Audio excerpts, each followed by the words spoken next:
Sebuzile ekhasini lethu le-Facebook ukuthi ungqongqoshe wezokuthutha ufikile Mbalula uthi bavusela iintimela nemporo ukuthi zisebenze kuhle nokuthi zingajama naqindeliswa igezi nakumboni wakho uyalandela.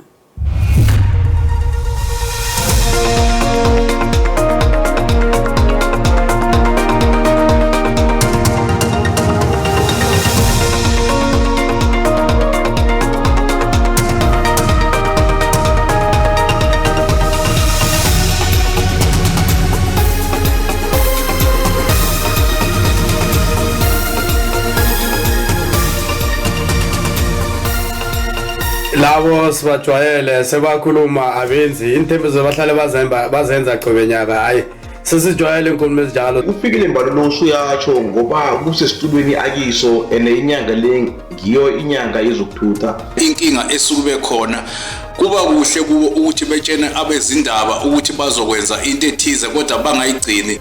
Akubukeka kuyiculo nje okushiwo umhlonishwa uMbalula yebo inyanga yezokuthutha kodwa manje kuliculo. Kungumcabango lomuhle kakhulu lokwentiwa ngifikile Mbalule ngoba nasemigwaqeni kutawe yehla ingodi futhi netraffic. Wow, indaba kafikile Mbalula hayi sizoyibona ukuthi vele iqiniso vele ukhuluma iqiniso nakathi i-load shedding angeke iphasamise emporweni nentimeleni. Iyitimela ibuye ngempela zizosinciphisela indleko ezikhona ezidalwa ukudura kwamatekisi.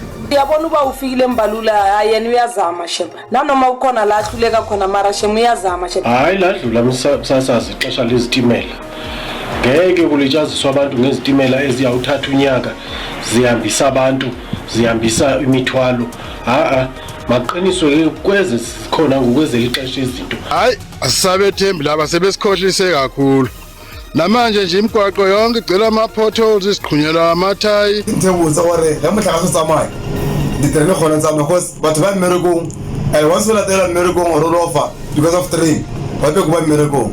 Kumbono omuhle kakhulu ukuthi bebuyisele izitimela ngoba ziyasiza kakhulu kubantu abaningi yize sekuzodla imali eningi kakhulu lokhu. Kungaba isenzo esihle kakhulu uma ngase ungqongqoshe ufikile Mbalula aqinisekise ukuthi ojantshi beyitimela bayalungiswa ngoba sithwele kanzima somphakathi. SABC indaba zesindebele sizijamele asithathe ihlangothi.